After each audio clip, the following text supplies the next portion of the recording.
So today we'll be talking about machine learning in life science research and drug discovery. I hope my voice gets along, so you can hear me well, right? Okay. Yes. Here is a brief outline for today's talk. So we'll briefly talk about the central dogma of molecular biology. So it's going to be a little bit of introductory information about biology, some important concepts that will be important throughout this talk. Then we'll show you some examples of biological chemical data available. Romeo will show you in details how to work with chemical data, especially share his experience with that. We'll talk about challenges in biology, current challenges, and how AI solutions have been applied so far. And finally, we would like to show you a pipeline from beginning, from a problem to solution pipeline.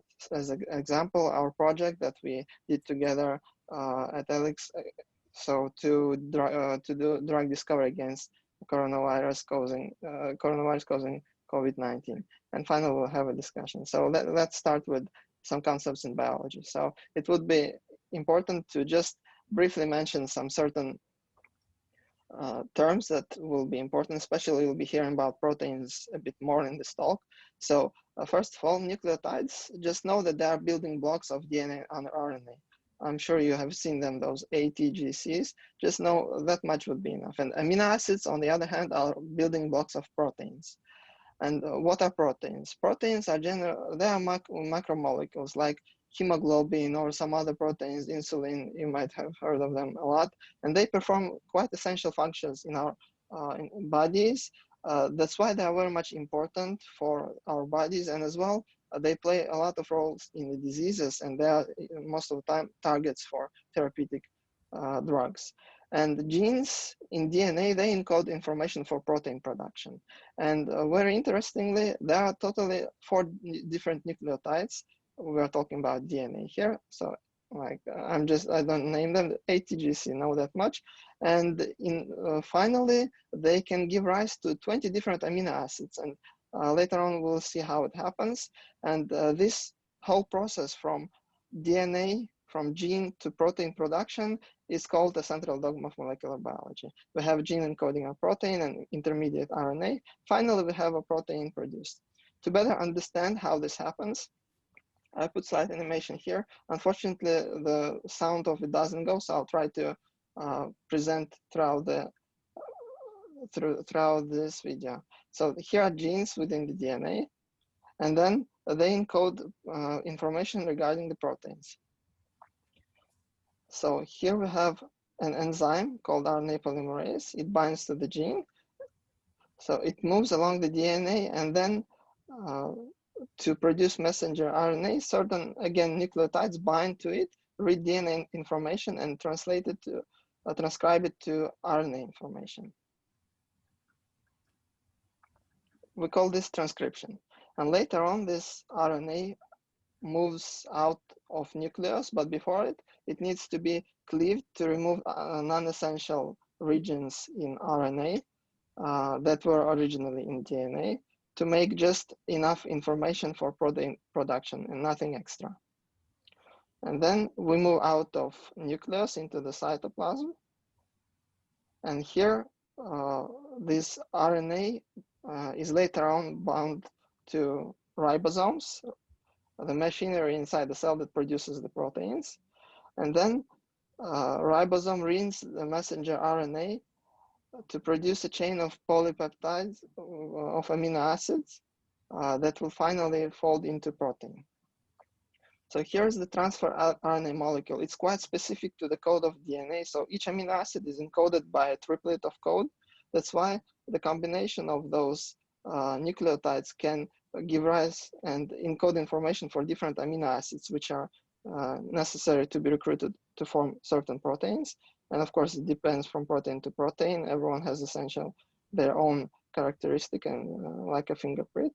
Finally, this chain of amino acids is produced, and once it's produced, it folds and makes a protein. So this is we went from gene to protein. Then when we go to working with biological and chemical data, so of course, we have those chemical structures, but we need to somehow work with them. And for the simplicity, we write them as text, like ATGC, so that we know what it is. But even though it's text, the meaning behind is chemical information, right? And similar applies to amino acids. Amino acids are also chemical structures. Don't be distracted by the chemistry of it. Just try to focus on the general idea. We don't need that much chemistry here. Just for the sake of showing that there are chemical structures, for the simplicity, we just write them as text and use them as text. But when we work with them, we do not consider them as plain text as in other applications. For example, here is a sequence of amino acids that form essential protein in this COVID-19 causing virus. So we see it as a text, but normally this information actually encodes something like this. It encodes 3D structure of this protein finally, and those helices or sheets are different fragments of these amino acids, and their chemistry actually defines this 3D structure. That makes it quite complex actually to predict 3D structure. We'll talk about it later. And from now on, I'll pass this presentation to Romeo to share with us his experience in working with chemical data, and then I'll take over it again.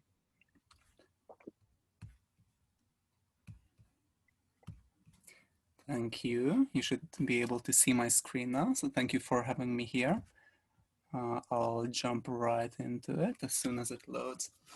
So before we can train a model, we need to convert the molecular data to a format we can easily work with, a format the models can understand.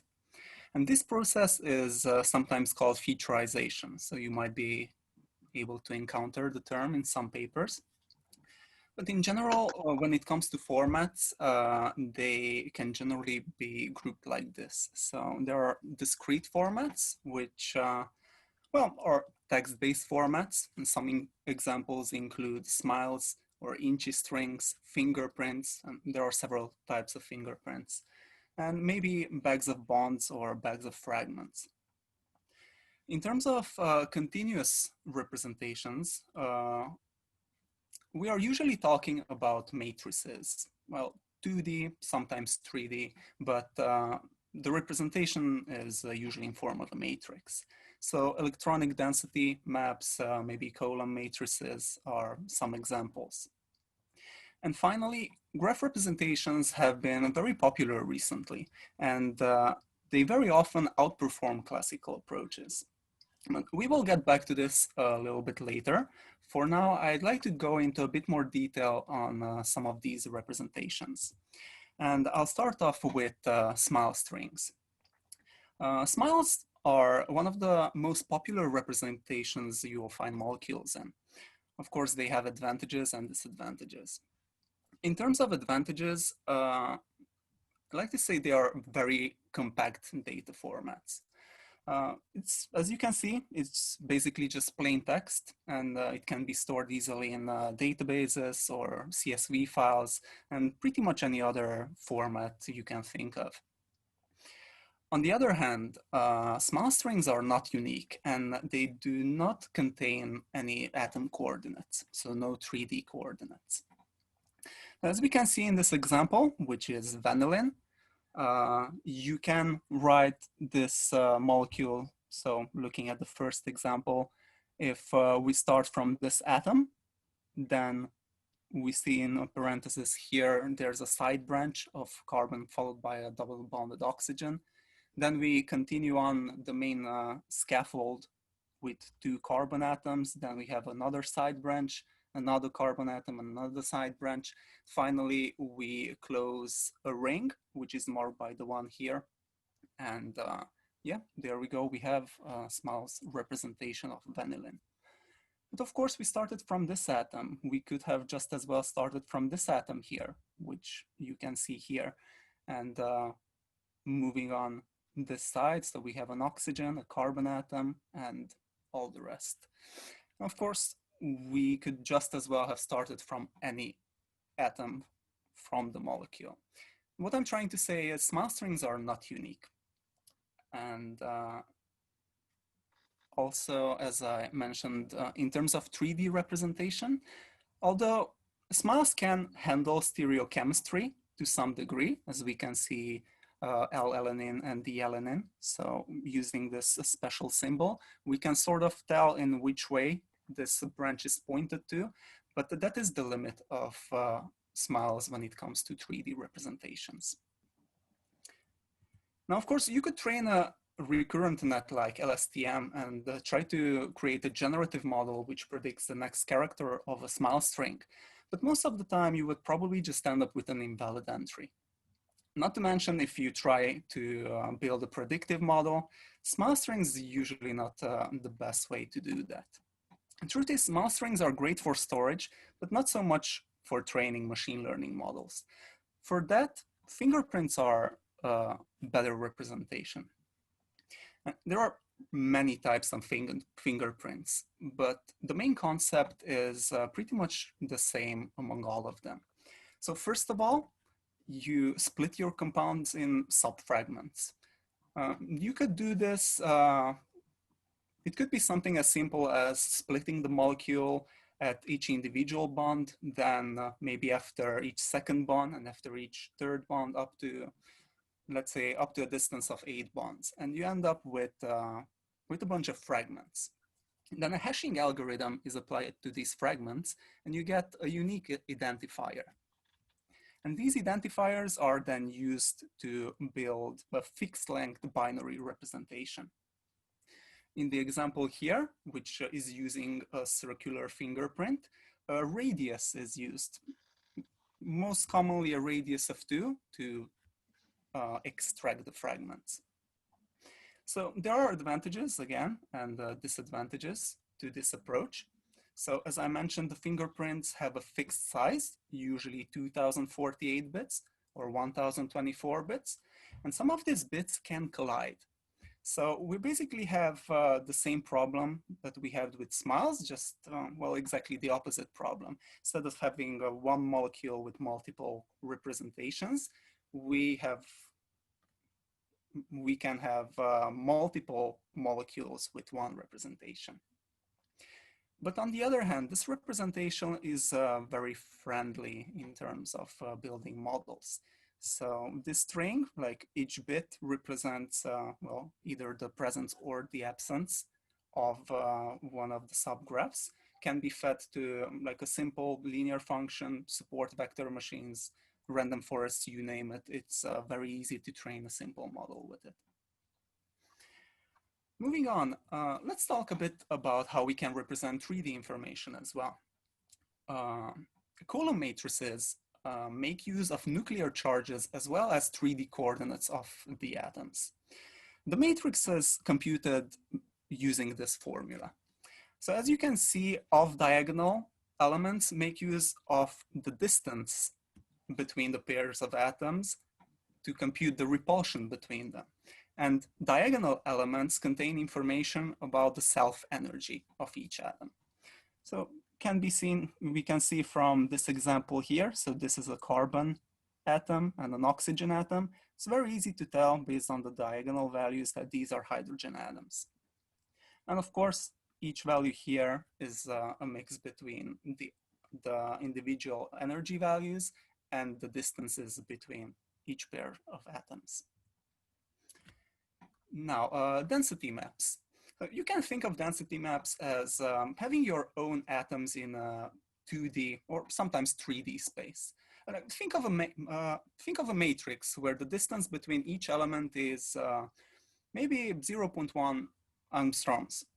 Then based on the coordinates of each atom, we fill the space with each atom's energy value. We can get maybe something like this in the end. And well, you can run convolutions or pooling operations on this data, but of course, you can already see that we end up with a very sparse representation here. And this isn't ideal in most cases. Some researchers tried approaches like adding a Gaussian blur, maybe performing a wave blur as well, as can be seen here, to reduce the sparsity of the data. And usually this improves performance. And now, a quick introduction to graph representations, which are a very hot topic at the moment. So if you think about an image and how classical convolutions work, each pixel is the same distance away from its neighboring pixels, right? So we are working with the Euclidean space with a fixed distance metric. But this isn't always ideal. If you think of a social media platform, they often use graph databases to store their information. So graphs are made up of vertices and edges, or well, nodes and connections. If you think of social media, a type of node could be a user.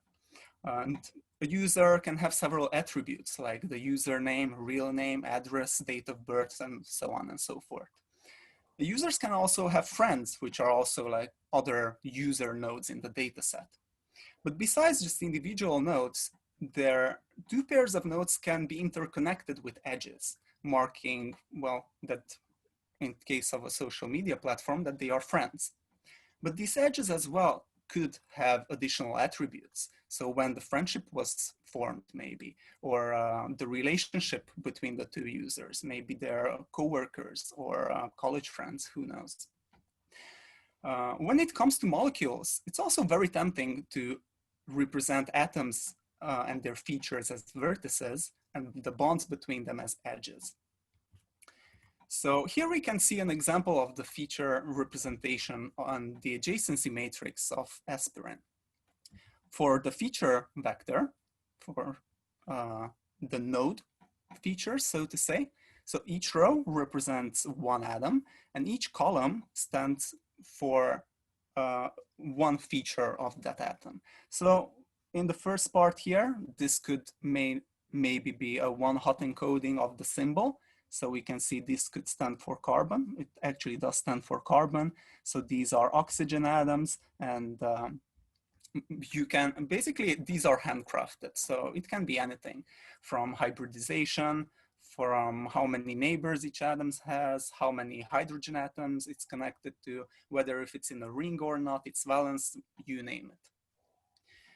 Then the second component is the adjacency matrix, which describes how each atom is connected to one another. We can see like the first atom here is connected to the second atom, and the second atom is connected to the first one, and the third one, and the fourth one, and so on and so forth. Now, of course, we need to find out what we're trying to do.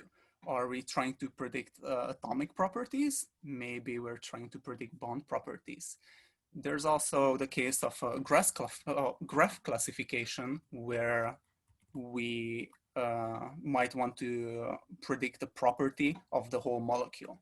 So based on what you're trying to do, your models will probably have different architectures. So just as an example, for a node classification, this is a base graph convolutional network, and it's made up of convolutional layers, as can be seen here. Convolutional layers generally aggregate features from neighboring nodes, very similar to classic convolutions, and the central nodes are updated based on the neighbor features. This is done for every individual atom, of course, not only for one. So by adding multiple convolutional layers, information from farther away nodes are brought towards the central node. And in the end, we will end up with features from which include information from the whole graph.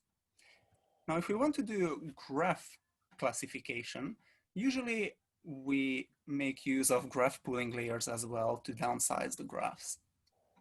So we can see after we perform a regular convolution, we perform pooling, and we end up with a smaller graph. And in the end, we gather up all the features from the remaining nodes and then pass them through a series of fully connected layers before doing the final classification.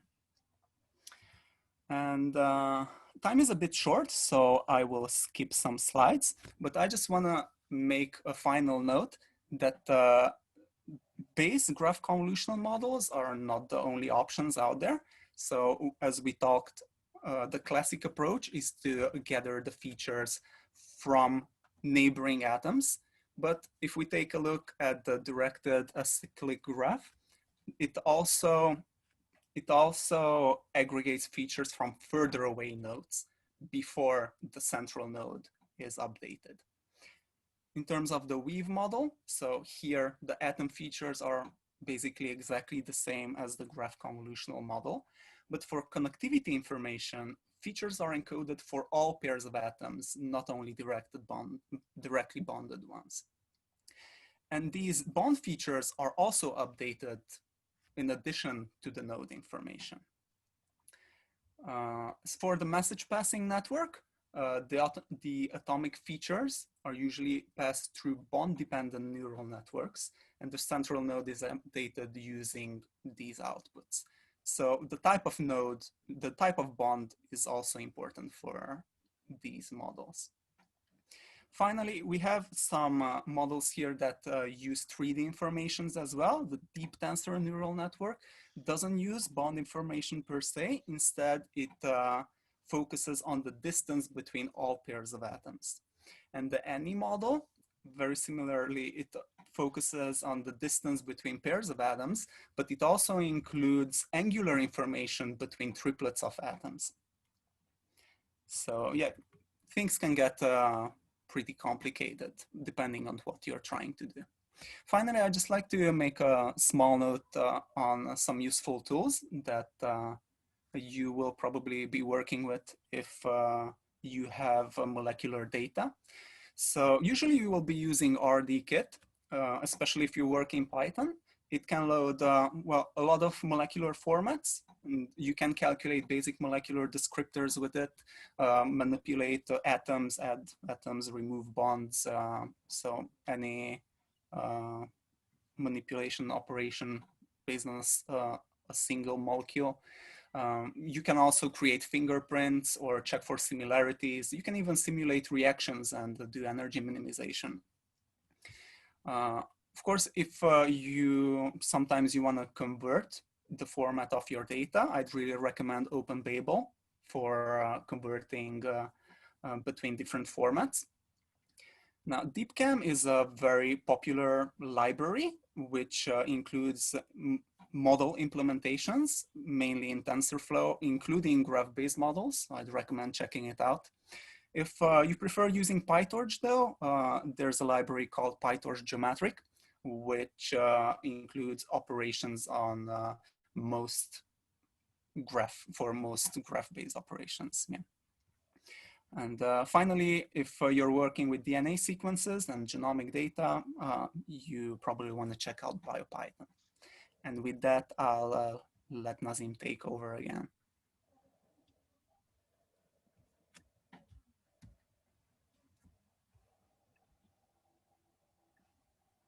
Thanks, Romeo. Is my presentation okay? Do you see the presentation now? And in addition to what Romeo presented, if you want to know where you can find that kind of data, here are some databases that might be useful. So Ncbi Database includes a lot of gene, protein information, sequence information. You can also find some chemical information there. Protein Data Bank is a very useful resource because it contains experimentally confirmed protein 3D structures, which is not easy to get. And it has a huge library of the proteins. PubChem is a collection of chemical information where you can get it. Chembo is also very useful database where you can find drug-like molecules there. And Zinc 15 is a library especially for virtual screening or molecular docking analysis. So from this part on, let's focus on some challenges in biology and medicine and certain applications of AI in those cases. Of course, it's difficult to mention all of them. I'll just focus on some very much important ones. And I guess the most difficult problem at the moment is, one of the most difficult problems at the moment is protein 3D structure prediction. As I mentioned earlier in this presentation, proteins are contain amino acids, and depending on the chemistry of those amino acids, their bonds, their positions, the folding prediction can get very much difficult. So it's a very long-lasting problem. It's been decades researchers try to address it, still no good solution for it. And the shape of protein really determines protein's function. So we need to know the shape if we want to design good drugs against the protein. It's very much important, and too many possible combinations really complicate this problem. And so far, the only methods out there are like some complex experimental techniques like electron microscopy, crystal generation, then NMR. Those are certain equipment you need to do those experiments, and it's not present everywhere. So it's an expensive and difficult problem. And it's important to understand for us the structure of the protein so that we can infer some information about the function, develop new drugs, maybe design vaccines, design new proteins with certain functions, etc. So what has been done so far? Every 2 years, there is a community-wide experiment called CASP. What they do, they generate in the background a certain number of crystal protein confirmed protein 3D structures, and then they feed, so they open source the protein sequences and invite community to address the 3D structure predictions. And so far, there were different approaches used to it, but in the latest one, which took place in 2018, DeepMind's AlphaFold algorithm actually won the competition. So DeepMind established a very good team, a multidisciplinary team between structural researchers that work on structural biology and also engineers, and then they built an algorithm that can predict structure of the protein from scratch.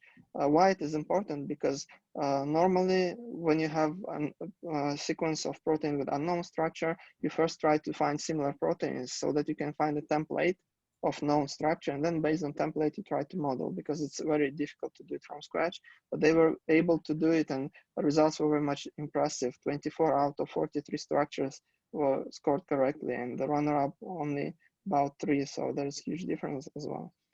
But of course there are certain limitations. It's still in infancy, and there's a lot to be done in that field. Additional field that is very challenging at this point is drug discovery field. Why? So it takes many years to develop a drug and put it to market. 1 decade, sometimes 2 decades, and it costs a lot of money, up to $2.6 billion US for all the procedure, and most of the candidates, they fail during this process, and especially the initial parts of the drug discovery, they take many years to do basic research, some non-clinical studies before you can get very good candidate with which you can proceed to some animal studies and to clinical trials with humans.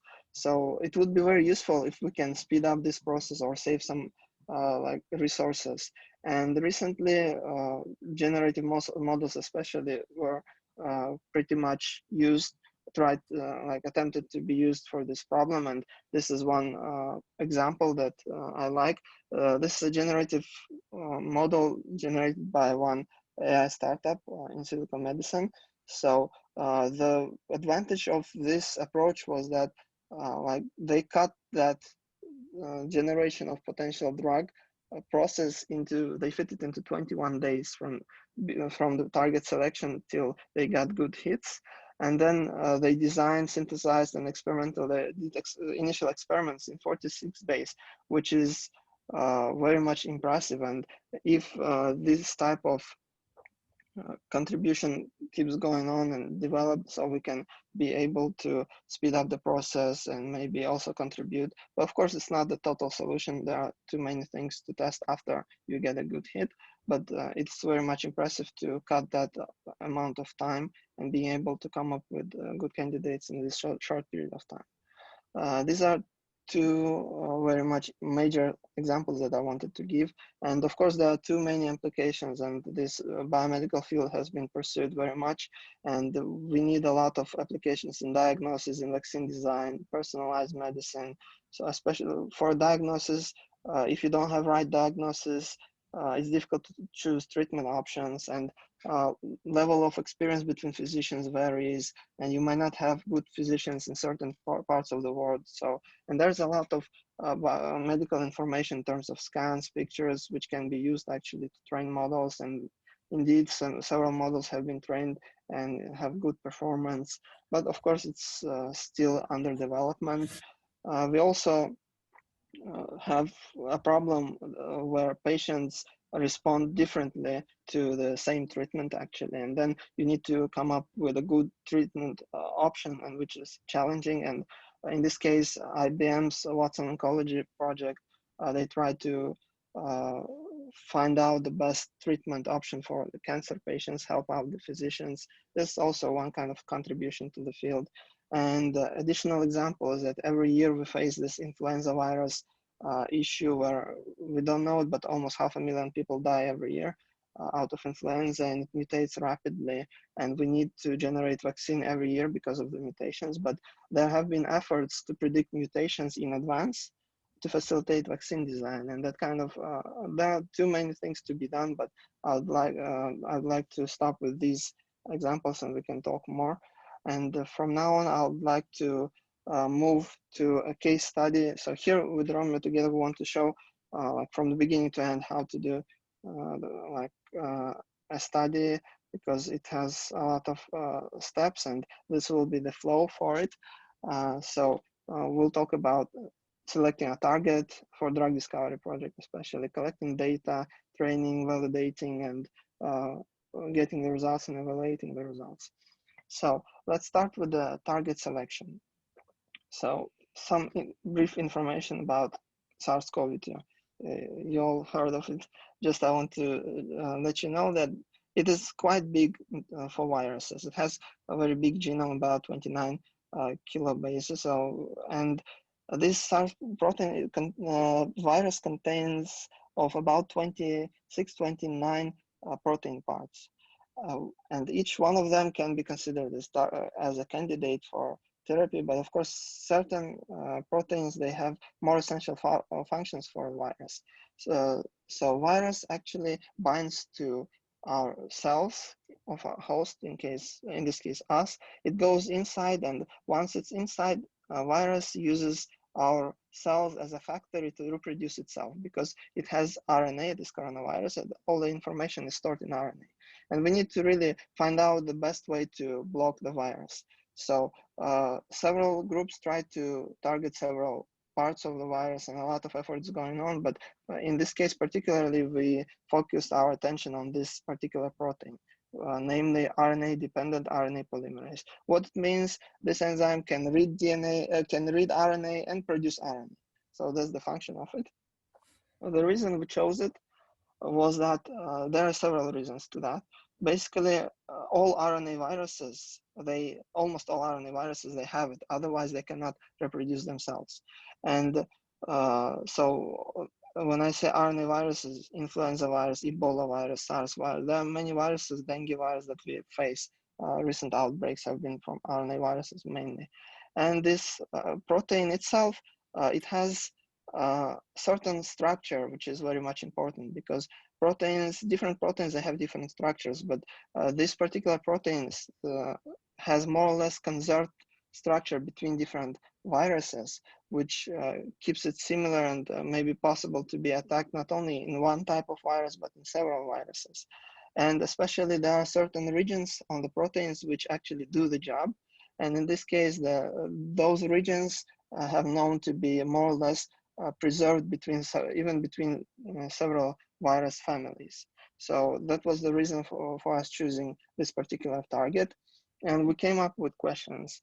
Is it possible to train an AI model to find out a signature of RDRP, that's the short version for that protein, signature of inhibitors against that protein? And if we can do it, can we use such a model to find new drugs? And especially we focused on drug repurposing because, as I told you a little bit a while ago, then doing drug discovery takes a lot of time. So when you need a quick solution, now researchers try to find FDA-approved drugs that have not much toxicity and which can be used safely, but they try to find which drugs can be used against coronavirus instead of generating new drugs. So we also followed similar approach. And to collect the data, we searched PubChem and Campbell databases that I talked before, and then we found RDRP inhibitors for different viruses from those databases, and then we established a training set with as much as experimental information that was available. Especially we tried to get information on how potent the inhibitors are. These are some metrics used in biochemistry to address how potent the drugs are. So we used those drugs. We established a set of inhibitors tested for different viruses, since there's not much information against coronavirus. So we did it from different perspective approach. And then once we established this training set, we split it into 80% to 20% for training and evaluation. And then we had 700 active molecules, 656 inactive molecules, and we had some additional test sets for evaluation. We'll not talk much more about them, but we use them to see how well our model performed. And finally, once we got our results, we tried it on our set of FDA-approved antiviral drugs that are out there to find out which ones can be used for a particular case. And from now on, I'd like to invite Romeo to talk about the results a bit. Sure. So time's a bit short, so I'll be short myself. So as you can see, we ran both regression and classification models. So just to summarize, what we're trying to do is find drugs that are able to inhibit RDRP or the RDRP protein. So for regression, we're trying to predict the IC50 values, and for classification, we're basically predicting a binary value whether the drug is going to inhibit the protein or not. So as you can see, for regression, from the R2 scores, we see that some models show the decent ability to predict the inhibitory coefficient. So I'm talking mainly about the graph-based model and maybe some simple multi-layer perceptrons. The random forest performed relatively decently. But in terms of the mean square error, we can see that it's quite large, but this isn't surprising given the large standard deviation. So if you take a look at the base stats on the right side, we see that the minimum value is almost non-existent and we have very large values. Still, these values could be better. On the other hand, the classification tasks are performing much better. So in terms of the ROCAUC, we see some models surpassed even 0.9, which is very promising. If Nazim can move to the next slide. Yeah, so here for the regression results, we can see that somehow we can sort of make out a line here. In the far right side, there's also like an entry there, half a dot. And so if we, as a summary, on the x-axis is the ground truth and the y-axis are the predicted values. And if we drew a line somewhere maybe around 130, maybe we would be able to select some molecules that are likely to inhibit the protein. But still these values could be better, and we are still looking into other ways to improve these results, including adding 3D information as well. And if you can move on to the next slide again. For the classification tasks, previously we've seen the results for the validation set. As for the test set, which is slightly different from the training and validation set in general, and Nazim can talk more about that if you have questions. We can see the best models, which is random forest and especially the graph-based models. So there is sort of a trade-off. The random forest model has a very high true negative rate, while the true positive is, so it's only able to catch around half of the true positive values, while the graph convolutional network allows more failures to pass, but also catches more true positives. So the predictions of these models were very lowly correlated. So we thought it would be a good idea to build an ensemble model based on these individual models. We were able to slightly improve the results. But again, this data set is slightly different from the training data set, yet still it is able to predict the right values to some degree. It's still an ongoing process. This is what we have so far, and I'll let Nazim continue. Thank you, Romeo. So this is the last slide here, what we got so far from our results. And basically we had 136 FDA-approved clinical and antiviral drugs in our test set. And out of them, 46 of them were classified as active by the ensemble model.